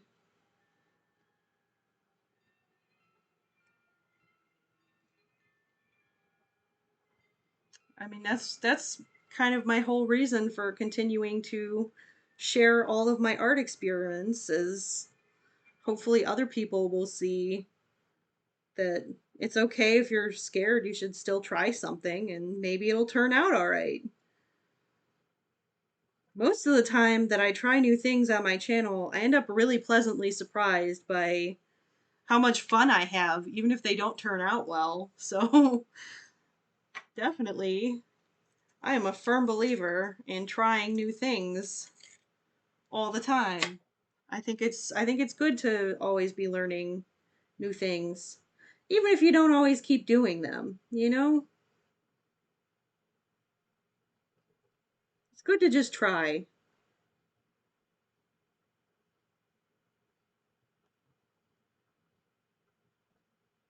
especially because there are so many different like things you can do to be creative these days that and I think that having a creative outlet is really just really important for everybody. Everybody should have something. It's just, a way to express yourself when you can't say things with words. And I think that that's an important outlet for everybody to have. And not enough people do that. It's good for self care. And, it's Mental Health Awareness Month. So it's a good time to be talking about art as self care. Even if you don't think you're good at it, like, you don't have to be good at it. That's not the point. The point of art is not, being the best at everything. Which, by the way, as a former gifted child, was a really hard thing to learn. For a long, long, long time, I was so afraid to try all kinds of things because I didn't think I'd be good at them. And if I'm not good, then why would I do them? But once you get over that and you just accept that it's okay to not be good at everything, and sometimes you do things you're not good at because you enjoy them, and who cares if other people don't enjoy your enjoyment?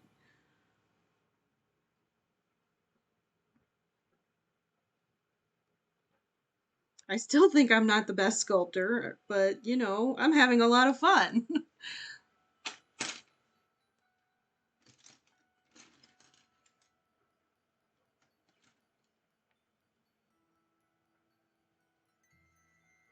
All right, let's get some pupils on these eyes.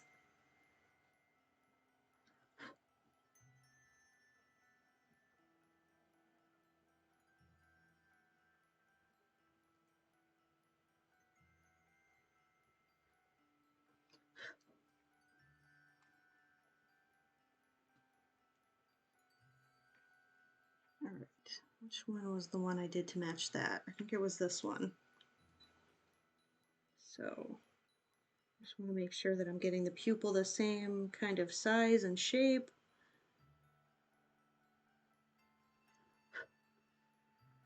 Because even though it's off center, I don't think that it's bad enough that I should just throw it away. I think it's still usable.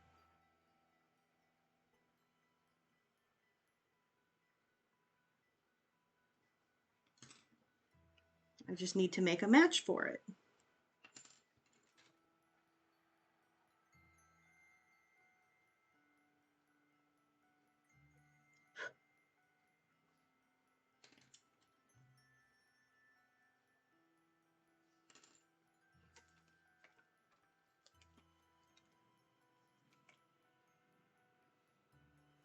All right.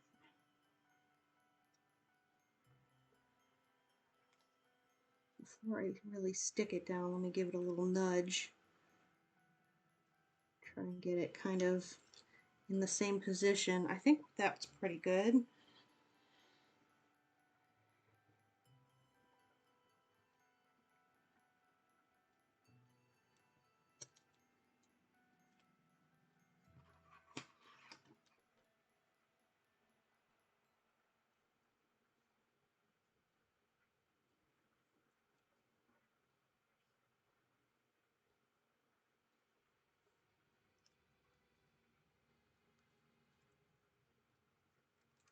I also would highly recommend anybody who wants to start making these eye chips regularly,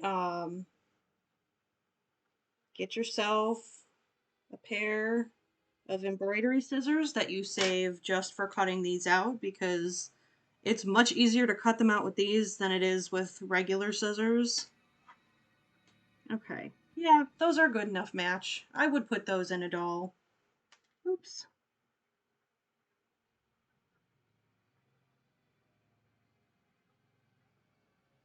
Yeah, I'd put those into a doll. All right.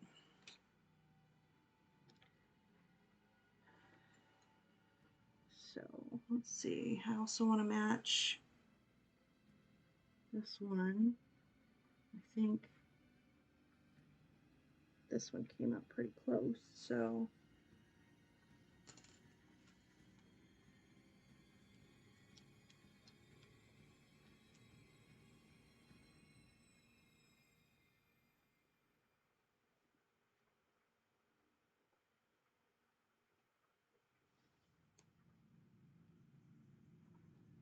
all right.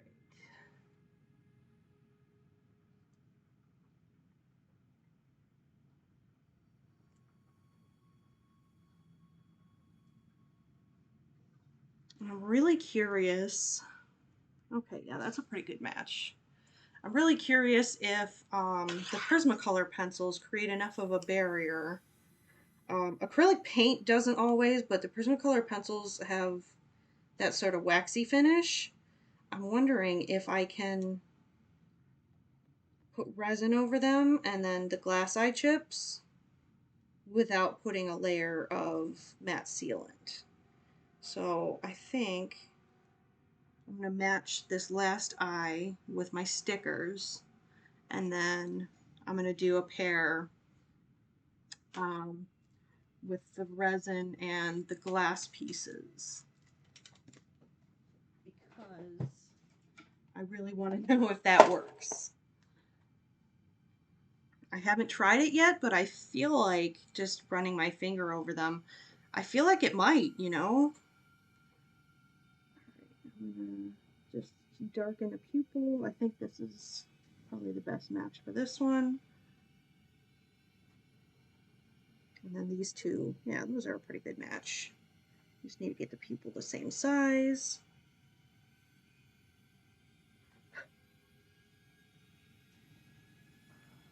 A little bigger.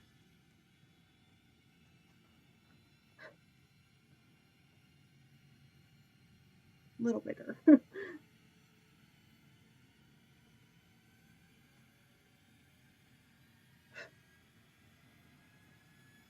Okay, yeah, I'll make these my test for the resin. So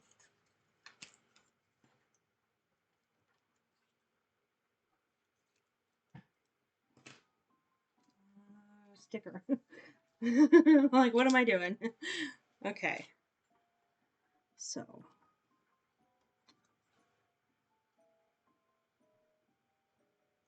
get it centered. A little bit of a nudge. All right.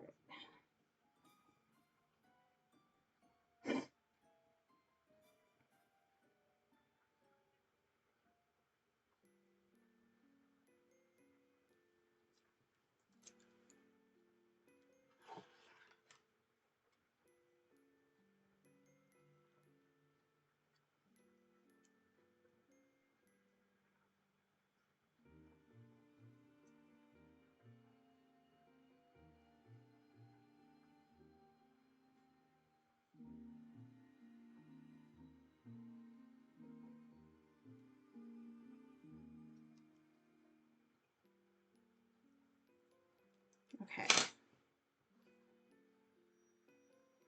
think those are another pretty good match. So we'll put those aside.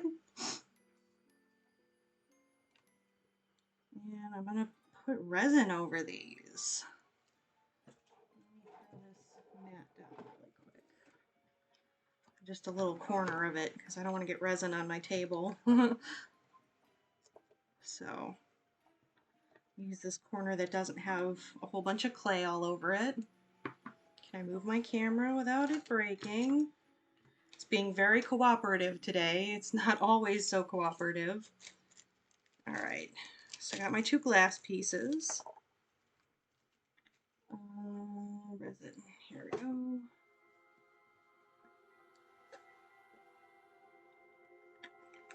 Let me plug in, oh, it's not gonna reach over there. I gotta unplug my light, which doesn't look like it was making that much of a difference anyway. So, okay. Put a little bit of resin down.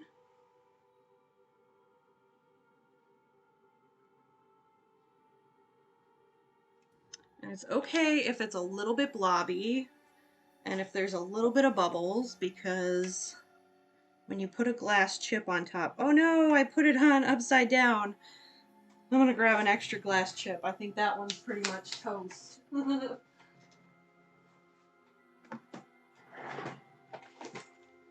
I just dropped it on there with the dome side up, so I'm gonna have to cure it and toss it. But anyway, the way that it's supposed to go, you plop it on there, and then you kind of push it down so that any excess resin comes out, and that'll push out any bubbles that are also hiding in there. There. And if you're going to be doing more than one pair of eyes, I highly recommend using a respirator, but oops, since I just popped one pair of eyes in here, I'm not really worried that there's going to be a lot of fumes. And then I'm going to pop this under here and cure these.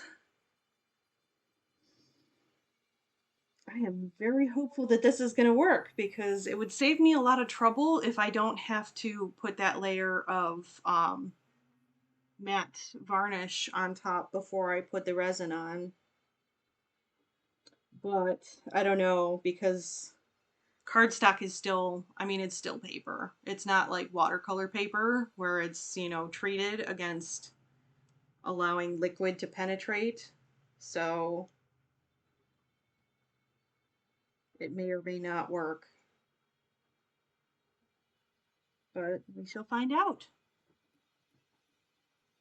I don't know if I can get my camera under there. The colors look kind of cool.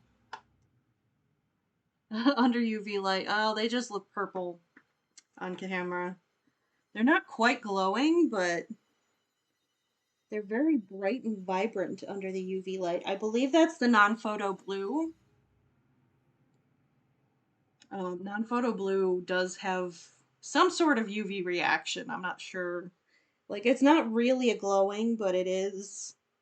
It does look a lot more vibrant under a UV light.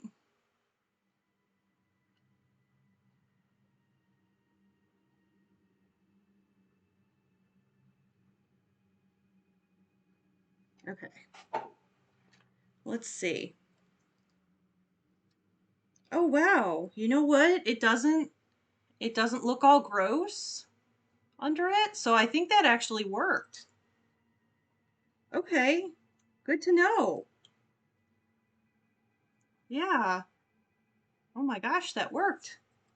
Versus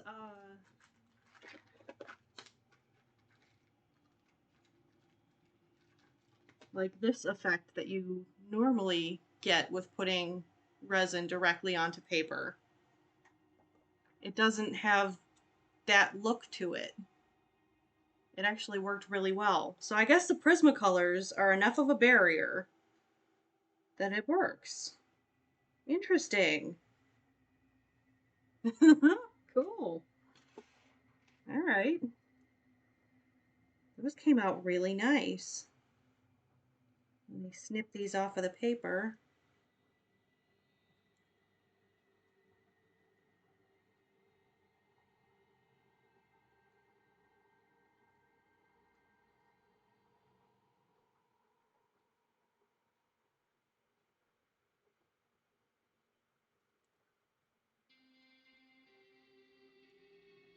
Just snip off the bits of resin that kind of bled out around the sides.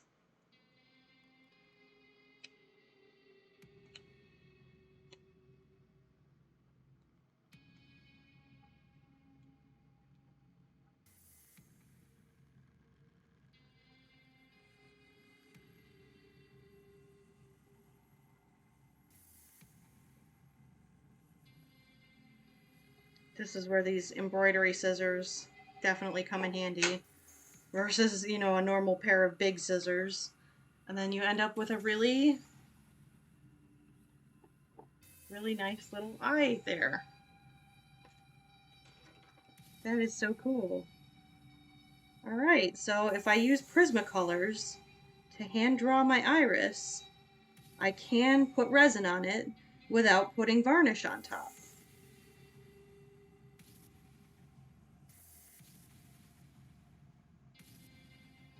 That is a lot more convenient. And now I have beautiful glass eye chips.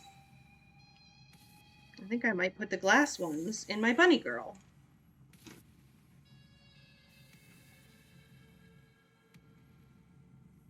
Oh, so pretty.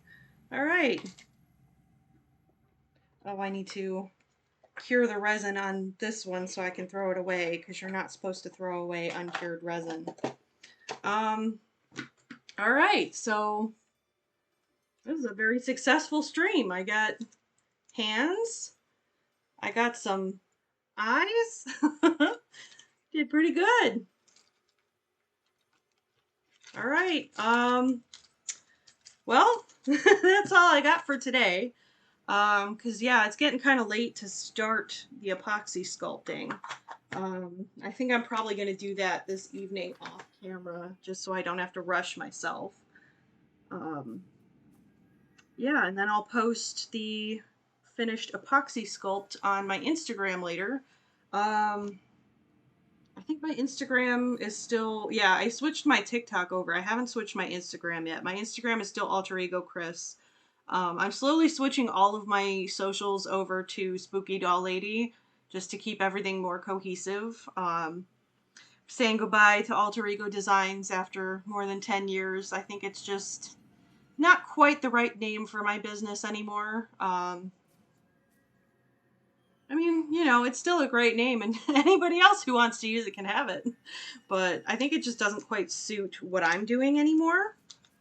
I'm going to be changing my shop to be Spooky Doll's House, and all of my socials to Spooky Doll Lady. Yeah, so I'm just working on a new logo, and then I will do my whole official rebranding posts and everything. Yeah, okay, so here's my little spooky doll so far. She's coming along nicely. Um, anyway, that's gonna be it for today. So I will be back. Well, I finished Frambeau, so I think tomorrow I'm probably gonna do another indie horror-thon. Pull some more games off of Itch.io and do some of those. Either that or I could do another observation duty stream. I haven't done a stream in a while. I think I recorded one that I put straight up onto YouTube recently, but I didn't stream it. So those always make for fun streams, and I love those games. So I could definitely do one of those. The new one just came out, Observation Duty 5. I could potentially buy that and do that for my stream. I don't really have anything planned yet though. I finished Frambeau and I just kind of forgot to set up a new game to do on stream. Trying to think what else I have that I could stream. There is one that just went on sale that I really wanted to try. It's called Flipping Death.